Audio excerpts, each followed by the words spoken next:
du Père et du Fils et du Saint-Esprit. Amen. Bienvenue dans le Christ. Nous sommes aujourd'hui lundi 8 mars. C'est aussi la journée internationale des droits des femmes. Nous prions pour que dans nos pays, les droits des femmes soient vraiment respectés. Et bonne célébration à toutes les femmes.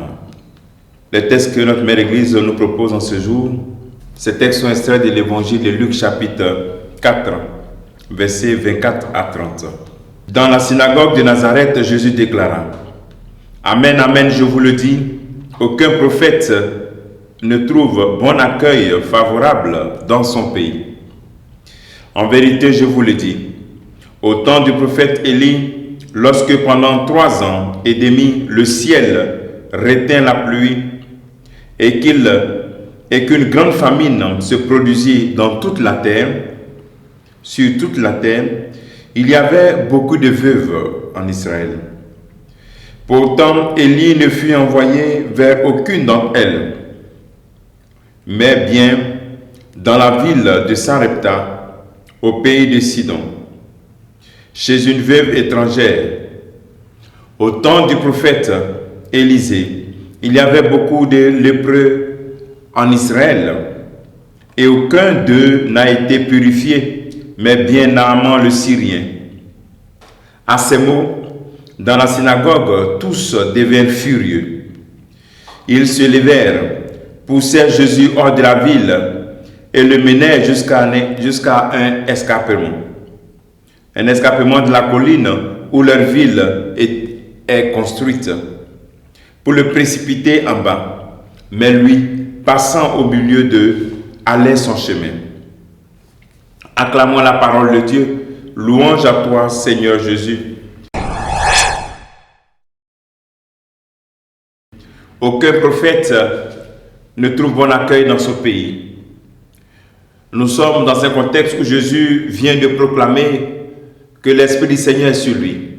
Annoncer la bonne nouvelle aux pauvres. Annoncer une année de grâce, la délivrance aux captifs. La réaction, c'est pas lui le fils de Joseph, ça c'est la réaction des gens de chez lui. Ils connaissent bien Jésus. Ils ont vécu avec lui. Certains même ont joué avec lui.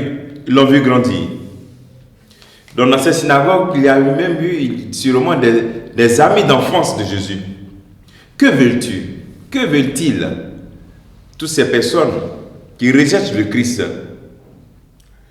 Ils ne veulent pas un prophète de Dieu, mais ils cherchent un guérisseur, un magicien, qui fera le prestige du village. N'est-ce pas le fils de Joseph? On le connaît ici. Jésus dit une parole de vérité. Un prophète n'est pas bien accueilli chez lui. Et voici qu'ils veulent le chasser. Parce qu'ils n'ont pas reçu l'attente escomptée, l'attente qu'ils espéraient. Un guérisseur, un magicien, mais ils voient qu'il dit qu'il est le Fils de Dieu. L'Esprit du Seigneur est sur lui. Nous aussi, nous professons Jésus-Christ dans la foi. Nous disons que c'est notre Sauveur. Nous donnons l'impression de pouvoir le connaître. Nous sommes même ses familiers, comme les gens de son village. Mais bien souvent, nous le rejetons. Le problème, c'est que, est-ce que nous le laissons entrer dans notre vie comme un prophète? Et ou bien nous voulons qu'il rentre dans notre vie tel que nous voulons. Nous voulons façonner Jésus à notre mesure. Mais le Christ, Jésus-Christ, le Fils de Dieu, nous ne devons pas nous contenter seulement de le professer à travers des prières, à travers une catéchèse, à travers la récitation d'une prière. Mais au fond de nous-mêmes, nous devons l'accueillir. C'est un prophète. C'est lui, le Fils de Dieu, notre Sauveur. Le laisser entrer dans notre vie. Faisons attention parce que la familiarité avec le Christ ne nous garantit pas d'être des intimes du Christ. Ici, les gens de son village étaient familiers avec lui, mais ils n'ont pas pu faire le pas, le saut pour devenir des intimes. Mes frères, mes sœurs, nous sommes appelés donc à devenir des intimes. Est-ce que nous laissons transformer par la vérité du Christ? Parce que s'il est notre intime, sa vérité transforme notre vie. Ou nous l'accueillons, est-ce que nous accueillons la vérité de sa parole? Ou bien nous voulons aussi, comme les gens de celui, le chasser, rejeter cette parole et dire que cette parole n'est pas pour nous. Au cours de cette journée, trouvons un temps pour réviser notre intimité avec le Seigneur. Médite sur le fait que le Christ est un prophète, le fait que le Christ est le Fils de Dieu. Est-ce que sa parole dérange ta vie? Est-ce que sa parole dérange ta vie? Est-ce que sa parole crée un bouleversement dans ta vie?